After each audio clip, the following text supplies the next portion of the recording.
programa Eclésia está de volta. Por que somos católicos? É a grande pergunta do programa de hoje e nós estamos contando inteiramente com a participação de vocês aí de casa, porque esse programa é feito para esclarecer dúvidas, para conversarmos, para entendermos as nossas diferenças dentro da Igreja Católica e com as demais religiões. E nós agradecemos especialmente as pessoas que estão atendendo o nosso pedido, estão se tornando novas sócias da Rede Século XXI. Esta é uma obra que sobrevive graças às doações das pessoas. Com essas doações, nós podemos pagar os funcionários e manter essa obra no ar. Então, nós agradecemos a Maria Aparecida Ribeiro Valeiro, de Polônia, São Paulo, a Luiz Helena Silva Martins, de Picos, Piauí, e a Patrícia de Franca Silva, de Orobo, Pernambuco. E olha o que vocês estão concorrendo. É um kit muito especial no programa Eclésia de hoje. Vocês vão ganhar um livro que se chama Pensamentos para os Jovens, do Papa Bento XVI, a imagem do Arcanjo Miguel e o CD do Padre Paulo Gonzalez. Também todos os que estão enviando e-mails, olha, as pessoas estão respondendo a nossas perguntas. Obrigada. Eu sou católico porque eu vim de uma família que me ensinou a ser católico. Eu sou católico porque Jesus Cristo redimiu todos os nossos pecados e nos salvou. Eu sou católico porque já recebi muitas graças como católicos.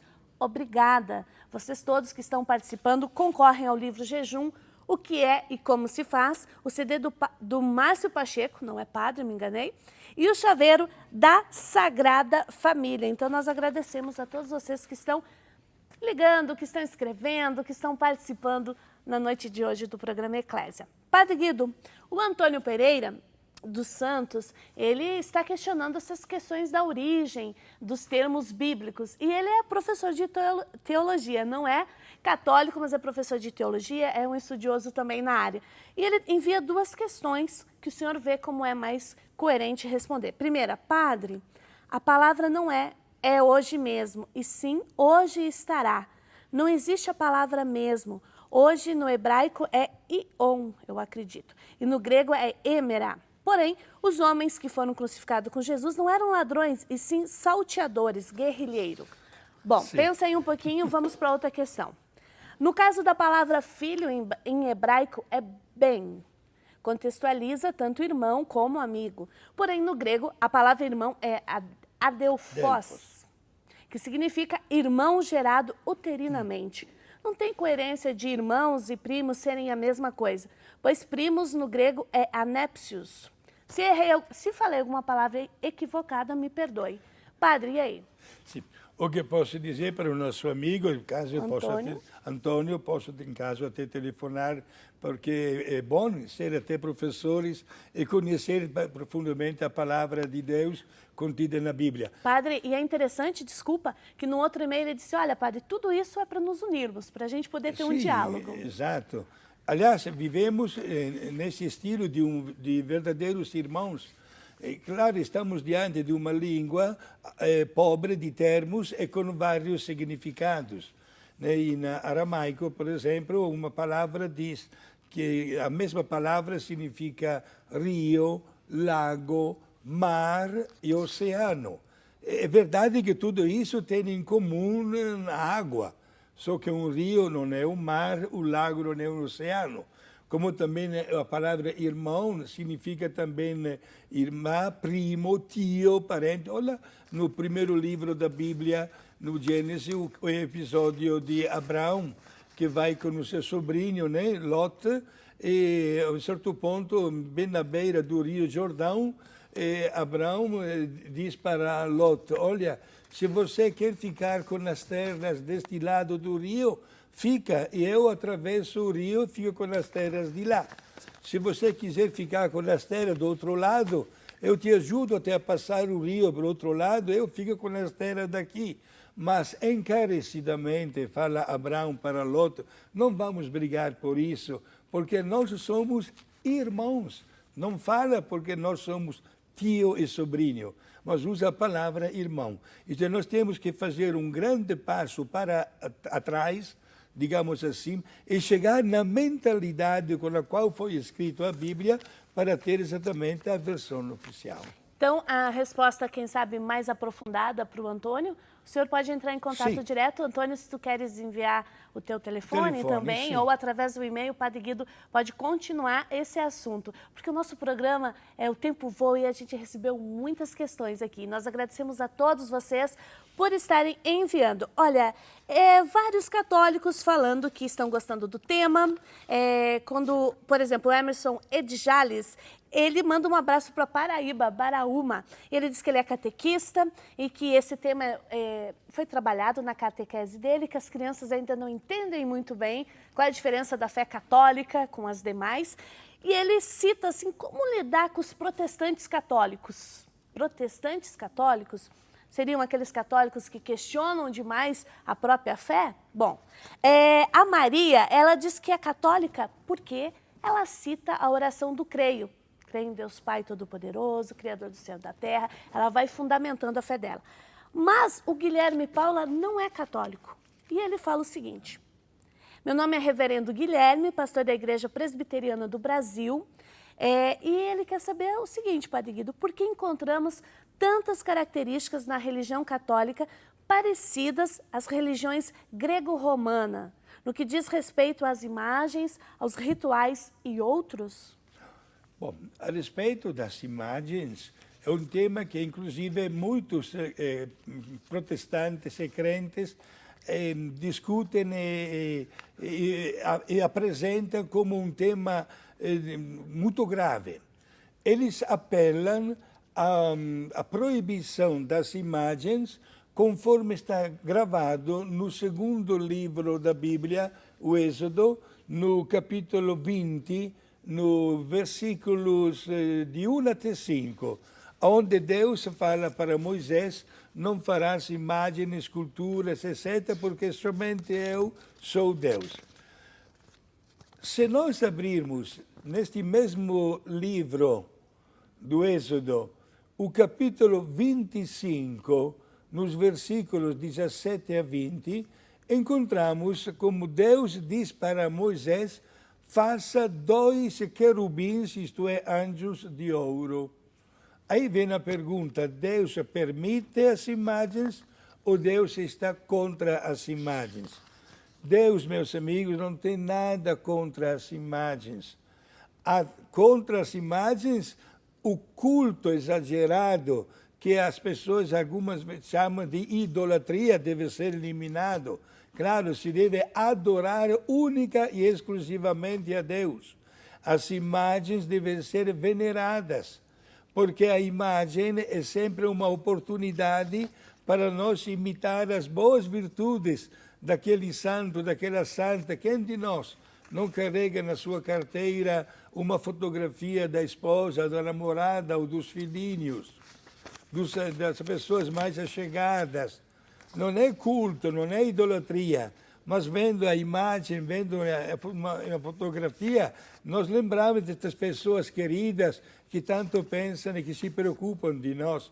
Portanto, o culto da imagem é permitido, não o culto de idolatria, repito, mas culto de veneração. Padre Guido, a Luciana Silva diz por que o católico que vai para a igreja evangélica diz que começa uma nova vida como se não tivesse mais problema nenhum, como se não tivesse mais pecado nenhum. Uma pessoa que faz isso, em primeiro lugar, não conhece bem o significado de ser católico, porque a Igreja Católica é completa. Jesus não fez as coisas pela metade. Talvez deveríamos nos questionar o que está faltando para eu ter uma vivência oficial perfeita e mais profunda dentro da religião que abracei a partir do dia do nosso batismo. Hoje nós, meus amigos, lamentamos o êxodo, a saída de pessoas para outras igrejas, quando nós sabemos que a igreja única fundada por Jesus é perfeita e é completa. Por isso eu diria para esta pessoa, ao invés de fazer este passo, procure alguém que viva talvez mais intensamente a religião cristã. Pode ser também um sacerdote, para ter uma orientação, para ver o que está faltando, para para crescer no conhecimento. Eu acredito muito naquele antigo e sempre válido provérbio que afirma que o amor aumenta através do conhecimento. Padre Guido, e aumentam também as nossas perguntas aqui no programa Eclésia. Nós agradecemos a todos vocês que estão participando. Ligue, envie a sua pergunta. Se nós não respondermos tudo no programa de hoje, não tem problema. Nós teremos outras oportunidades para atender ao pedido de vocês, ou a curiosidade, ou a afirmação. Por que eu sou católico? Que dúvidas vocês têm? Enviem, escrevam para a gente. Vocês estão com o telefone aí na tela, também com o e-mail. Nós estamos aqui para tentarmos estabelecer um diálogo cada vez mais próximo com vocês aí de casa. Bom, é interessante o Marcos Lúcius, ele diz que, por que ele é católico? Que é difícil de expressar, porque ele nasceu numa família católica, ele deu os primeiros passos como católico, também conheceu a palavra de Deus. Com a adolescência ele passou por uma fase de questionamentos, afastamento da igreja, mas Deus me mostrou na vida que sua palavra é viva e real. Essa fase do Marcos muitas pessoas atravessam. Chega um momento de talvez cair na real e ver que a igreja é feita de altos e baixos, de pessoas que erram, afinal somos humanos, mas que o fundamento é Jesus Cristo, e passam por essas crises. Muitas pessoas escrevendo aqui, padre, olha, eu na minha vida recebi muitas bênçãos por ser católico, eu acredito, eu tenho fé, eu quero continuar a viver essa experiência. Mas a Iderlande fala o seguinte: meu nome é Iderlande Bezerra, da cidade de Icó, Ceará. Padre, como o senhor e a igreja analisa a ufologia? O que é a ufologia, Padre Guido? Se é mito, por que as Forças Armadas escondem dos estudiosos e pesquisadores os relatórios militares? E é interessante, aqui nós gravamos um programa especial com o Padre Benedetti, é um padre jesuíta, é um cientista, um estudioso dessas questões e muitas outras. Ele trabalhou na NASA, enfim, e nós vamos também divulgar, fazer um programa especial Eclésia com a pessoa dele. Mas, por favor. Sim, ufologia é bom, que é uma palavra que significa ciência de corpos que não pertencem à Terra, de outros mundos. Qual é o relacionamento, por exemplo, da Terra diante do universo?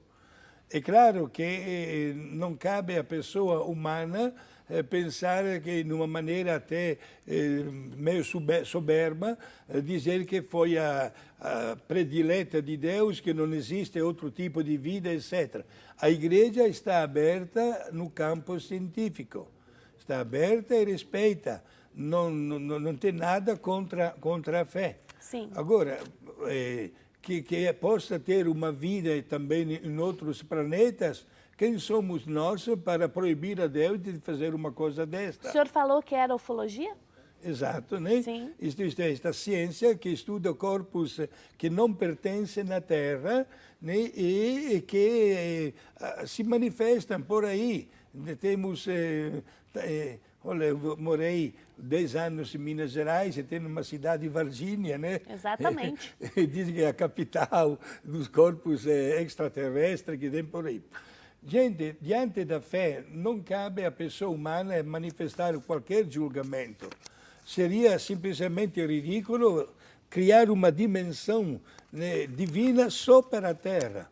Quem somos nós? A igreja está aberta aos conhecimentos da ciência, que sempre melhora e apresenta novas novidades. Bom, o Antônio, ele que está participando do programa Eclésia de hoje, ele envia um e-mail novamente para nós, o Antônio Pereira.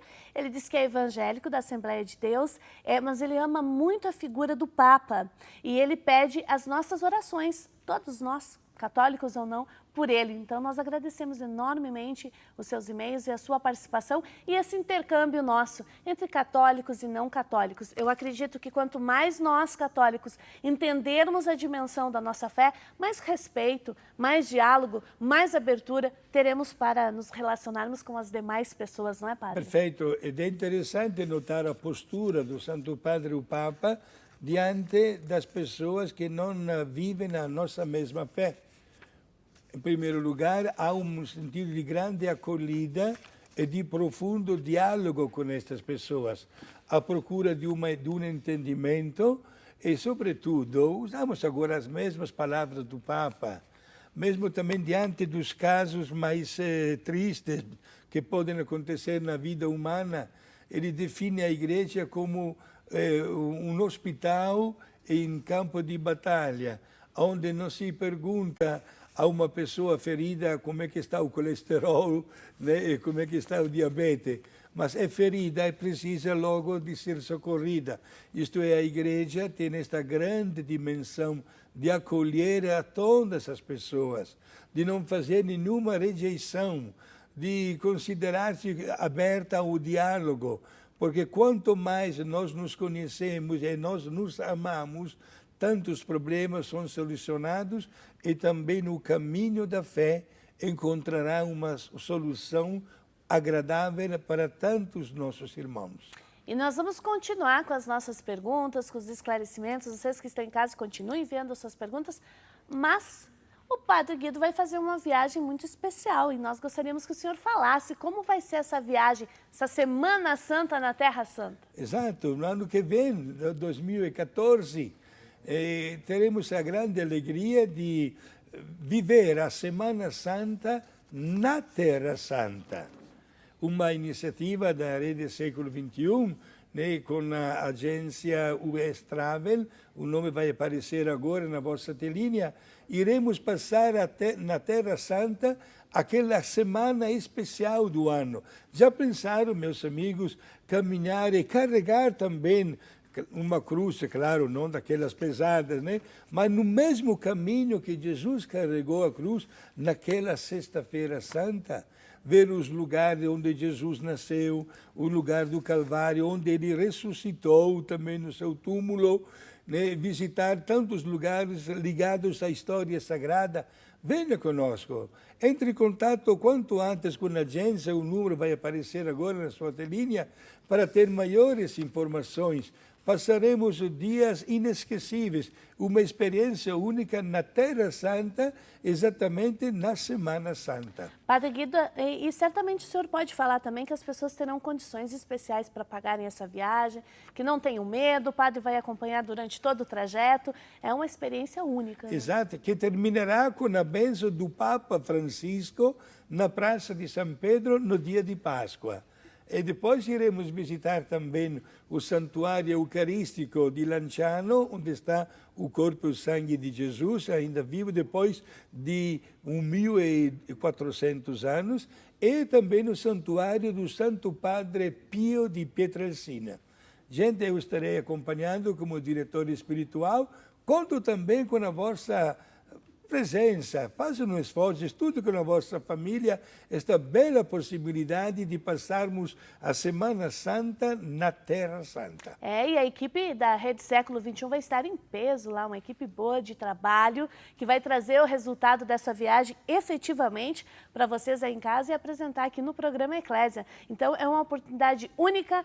Ligue, participe, faça essa viagem com o Padre Guido Montinelli. Você certamente, além de uma experiência espiritual, vão fazer amizade com esse padre que vocês já sabem, né? Que é uma simpatia.